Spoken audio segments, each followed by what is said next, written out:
ಅವ್ರ ಕೊಡುಗೆ ಏನು ಅಂತ ಹೇಳ್ಬೇಕಲ್ಲ. ಅವ್ರ ಕೊಡುಗೆ ಹೇಳಿದ್ರ ಅಲ್ಲ, ಮಂಡ್ಯಕ್ಕೆ ಏನೇನು ಕೊಡುಗೆ ಕೊಟ್ಟಿದ್ದೀವಿ ಅಂತ ಹೇಳಿದ್ರ ಅವ್ರು ಹೇಳ್ದೆ ನಾನು ಕೇಳಿದ್ರೆ ಅದು ಆಯ್ತಪ್ಪ. ಅಯ್ಯಿಂದ ನಾನು ಆಮೇಲೆ ಹೇಳೋಣ, ಅವ್ರು ಹೇಳ್ಬೇಕಲ್ರಿ ಏನೇನು ಮಾಡಿದ್ದಾರೆ ಅಂತ. ಅವ್ರು ಕೇಳಲಿಲ್ಲ ನೀವೇನ್ರಿ ಮಾಡಿದ್ದೀರಿ ಅಂತ ಕೇಳಲಿಲ್ವ ನೀನು? ಮಂಡ್ಯದಲ್ಲಿ ಹೇಳಾರ ಎಲ್ಲಾರ ಹೇಳಯ್ಯ, ನೀವು ಇಲ್ಲಿ ಕೇಳಿ.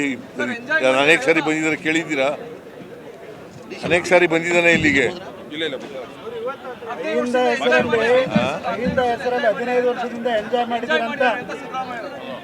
ಐದಪ್ಪ, ಐಯಿಂದ ಸಂಘಟನೆ ಮಾಡಿದವನು ನಾನು.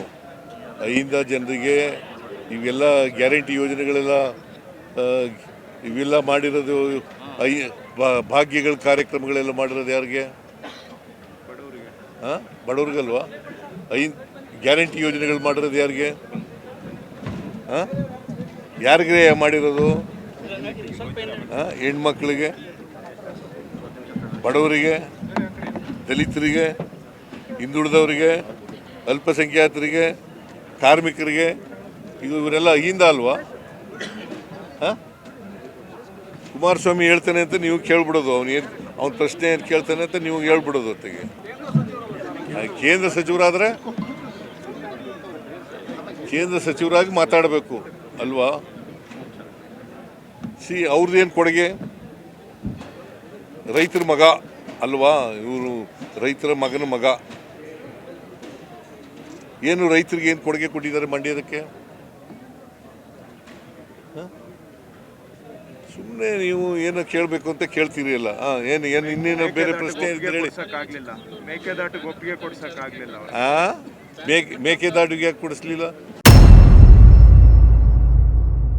ಇದು ಫೈನಾನ್ಸ್ ಡಿಪಾರ್ಟ್ಮೆಂಟ್ದು ಮತ್ತು ಅಬ್ಕಾರಿ ಇಲಾಖೆದು ರಿವ್ಯೂ ಮಾಡಿದಾಗ ಎಷ್ಟು ಗೊತ್ತಾ ನಮಗೆ ಈ ವರ್ಷ ನಷ್ಟ ಆಗೋದು? ಸೆಪ್ಟೆಂಬರ್, ಅಕ್ಟೋಬರ್, ನವಂಬರ್ GST ಬದಲಾವಣೆ ಮಾಡಿಬಿಟ್ಟು ಕಡಿಮೆ ಮಾಡಿಬಿಟ್ರು. ಯಾರು GST ತಂದವರು? ಯಾರು ತಂದವರು GST ಅಂದ್ರೆ ಗೊತ್ತಾ? Goods and service tax. ಇದು ತಂದವ್ರು ಯಾರು? ಇಂಟ್ರಡ್ಯೂಸ್ ಮಾಡಿದವ್ರು ಯಾರು?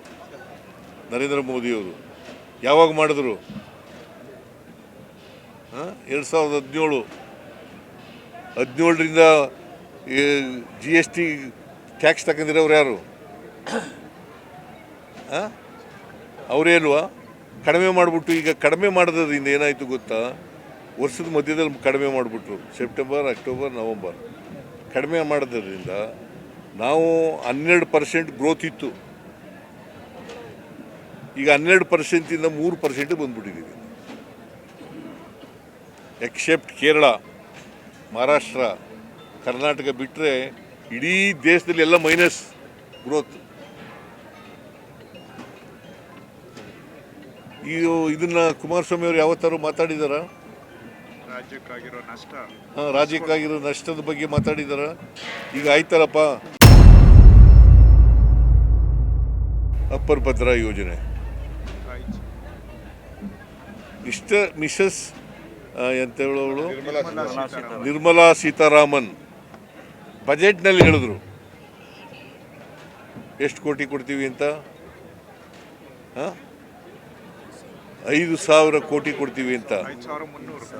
5,300 ಕೋಟಿ ಕೊಡ್ತೀವಿ ಅಂತ ಹೇಳಿದ್ರು. ಯಾವತ್ತಾರು ಮಾತಾಡಿದಾರ ಕುಮಾರಸ್ವಾಮಿ? ಪಾರ್ಲಿಮೆಂಟ್ನಲ್ಲಿ ಬಜೆಟ್ನಲ್ಲಿ ಹೇಳಿದ್ರು.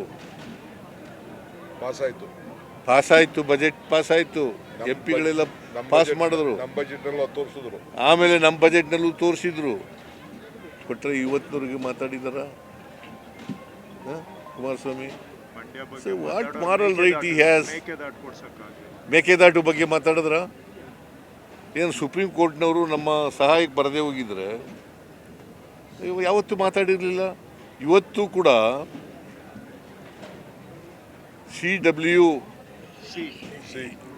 CWMA ಏನದಕ್ಕೆ ಏನಂತ ಕರೆಯೋದು? Kaveri water management authority. Kaveri management authority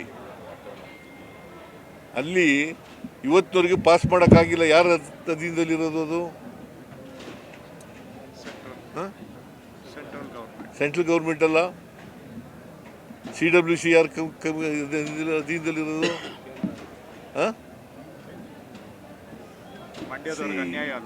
ಸುಮ್ಮನೆ ಮಂಡ್ಯಕ್ಕೆ ಅನ್ಯಾಯ ಆಗ್ತಾ ಇದೆ.